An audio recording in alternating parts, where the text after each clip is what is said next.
Penipuan. Kita sering berpikir penipuan itu adalah sesuatu yang besar yang dilakukan oleh orang jahat di tempat yang jauh. Korupsi di pemerintahan, manipulasi pasar saham oleh konglomerat, atau hacker di negara asing yang mencuri data kita. Tapi kebenarannya adalah penipuan yang paling berbahaya biasanya tidak berada di luar sana. Ia dekat. Ia duduk di meja makan bersama kita. Ia tersenyum dalam pertemuan bisnis. Ia bahkan bersembunyi di dalam pikiran kita sendiri. Penipuan bukan sekedar mencuri uang. Penipuan adalah memutarbalikkan kebenaran untuk keuntungan pribadi dengan cara yang terlihat sah. Dan inilah yang membuat berbahaya. Penipuan yang sukses hampir selalu dibungkus dengan sesuatu yang indah yang bisa dipercaya. Seorang pemimpin bisa menipu rakyatnya dengan slogan yang menginspirasi. Seorang pengusaha bisa menipu kliennya dengan prestasi yang meyakinkan. Bahkan kita bisa menipu pasangan kita dengan senyum yang menyembunyikan kebenaran yang tidak ingin mereka dengar. Pelaku penipuan jarang berpikir dirinya jahat. Mereka punya narasi yang membenarkan tindakannya. Aku cuma mengambil yang seharusnya milikku. Aku melindungi mereka dari kebenaran yang menyakitkan. Kalau aku tidak melakukannya, orang lain yang akan melakukannya. Psikologi sederhana. Otak manusia punya kemampuan luar biasa untuk membuat kebohongan terasa seperti kebenaran, selama itu menguntungkan kita.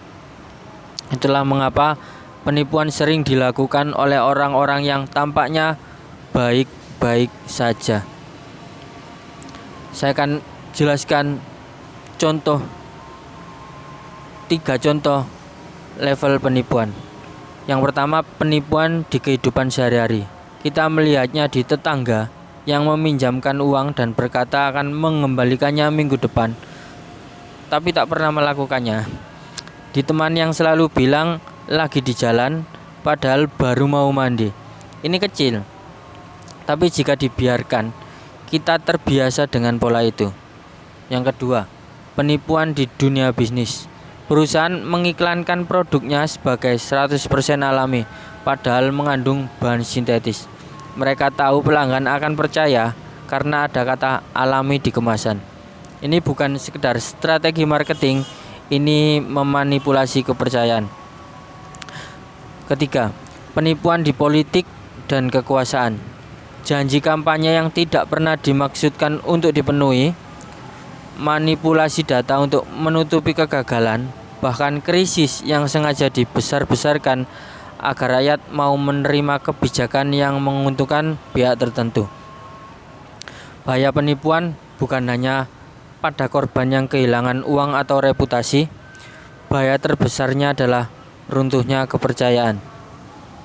Ketika kepercayaan runtuh, orang mulai menganggap kebohongan sebagai normal. Dan begitu itu terjadi, seluruh sistem sosial berubah menjadi permainan bertahan hidup, di mana semua orang saling curiga dan tidak ada lagi kerjasama. Bagaimana kita melawan penipuan? Terutama yang dekat dengan kita. Pertama, mulai dari diri sendiri. Berhenti membiarkan diri kita hidup dalam kebohongan kecil. Kedua, belajar mengenali tanda-tanda penipuan. Waspada pada hal yang terlalu indah untuk menjadi kenyataan, karena seringkali itu memang tidak nyata. Ketiga, pahami bahwa berkata jujur itu bukan kelembutan, itu keberanian. Kejujuran adalah tindakan radikal di dunia yang dibangun di atas setengah kebenaran.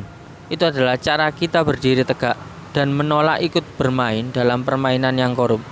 Karena pada akhirnya penipuan tidak hanya merusak korban, penipuan merusak penipunya sendiri, mengikis karakternya sampai ia tidak tahu lagi mana kebenaran dan mana kebohongan. Dan jika kita membiarkan itu terjadi, kita akan bangun suatu hari di dunia di mana kebenaran hanyalah mitos. itulah penjara yang paling sempurna. Dan penjara itu dibangun oleh kebohongan kecil yang kita biarkan hidup setiap hari. Saya Mardare di Pratama, sampai jumpa di video saya selanjutnya.